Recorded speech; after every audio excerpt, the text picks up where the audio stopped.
What's up, everybody? Welcome back to the channel. As you can tell by the title, we're going to be reviewing the Raceland coilovers today on my Chevy Cobalt. This is a very controversial suspension because everybody talks junk about it. Everybody and their mom talks junk about it. I heard junk about it before I even bought them, but you said, you know what?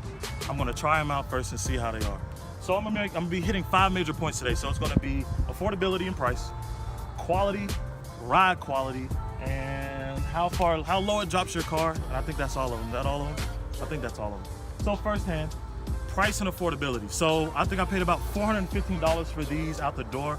Bought them about 2-3 months ago. I'll drop the video below if you guys haven't seen that one. So yeah, about $415 out the door. These are going to be the Raceland Ultimos, which are the most expensive ones you can buy for the Chevy Cobalt make and model.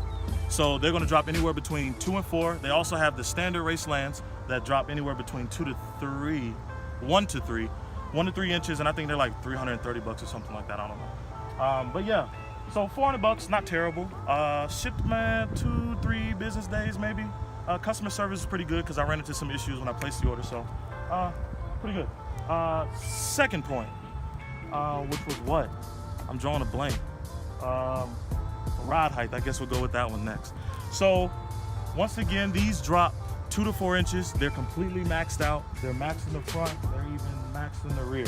So 4 inches all the way in the rear, in the front, and in the rear, I took the perches out because even with being as low as 4 inches, I still had a pretty decent gap.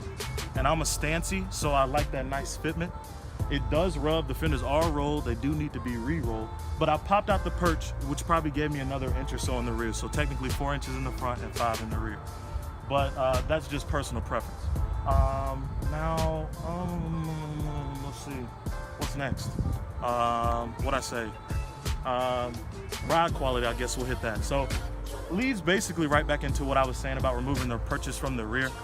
It doesn't, the suspension overall is not extremely stiff. Of course, it's going to be stiffer than your stock suspension. It's not extremely bouncy. It's like it's right there in the middle. It's perfect for what you're paying for. Once again, they're only 400 bucks. And I don't say that to make it sound like they're cheap quality because they're not, but ride quality, yeah. I would say out of 10, I'll give them maybe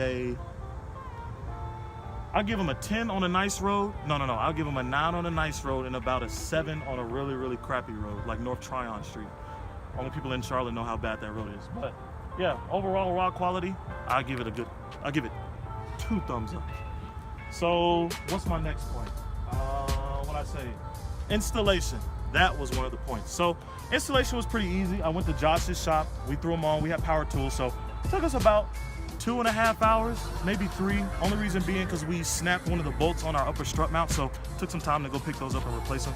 But honestly, it's a modification that you can do in your driveway. If you didn't have power tools, it'd probably take you maybe, I don't know what, maybe 4 hours, 4.5 hours most. But yeah, installation was pretty simple, pretty easy, had it done. I guess now we'll take you guys for a ride to see what they ride like. All right, guys, so now we're going to do that road test to see what the quality of these coilovers look like for your guys' sake. We're going to find the bumpiest road that we can find. And that's a lot of shake from the camera. It's not the suspension. I promise. That's a nice little drop off. What a crappy. Oh, this is a big drop. Oh. Now this road, granted this road isn't terrible. There are worse roads, but like I said, you're getting a lot of shakiness from the camera itself because it's just sitting on the dashboard. But I mean, it's not terrible. Back there, I'll go back over it, but that caught me off guard. I wasn't paying attention, so. This is pretty deep. Bump right here. Yeah.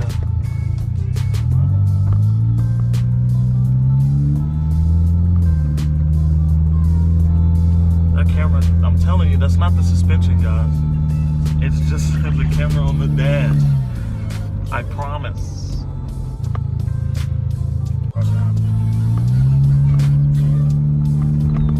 It's not terrible. No, it's not bad at all. You don't get no hop on it. It feels like someone sipping up stock suspension. Yeah. It's probably about how my SR V2s are, about pretty good for a daily application, especially for stance applications. Yeah, and this car is driven every day. Not that it's anything special, but it's daily driven. So it's daily stanced. It daily rubs on the tires in the rear. But that's what comes with the lifestyle. Y'all knew that.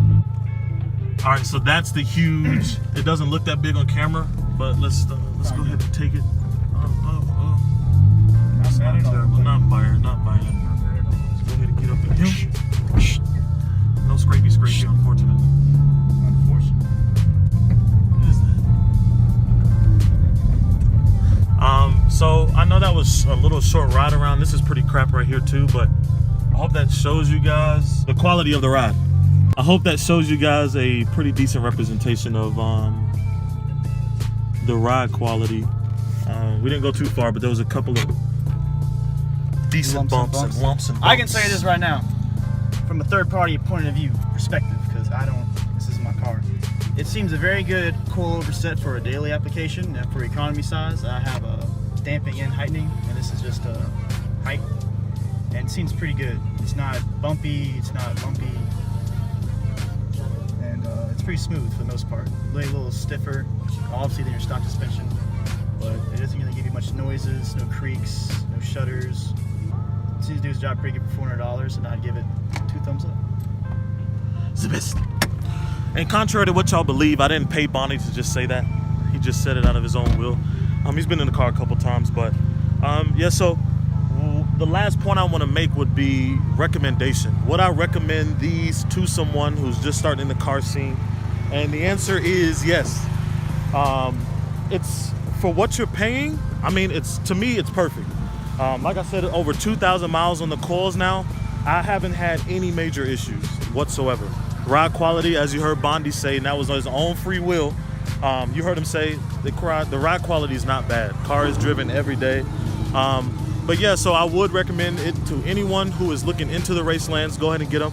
Now, I'm not saying I'm gonna keep these forever because I do want to go lower than that at some point. But as of right now, they'll do. But thank you guys for watching. I hope this Raceland coilover review was very informative to anyone who was looking into them or anyone who thought that they were trash, but honestly, they're not. So yeah, if you enjoyed today's video, be sure to like, comment, and subscribe. There are plenty more content to come, so just stay tuned, guys. And for everyone who's been supporting, I love you and keep it up.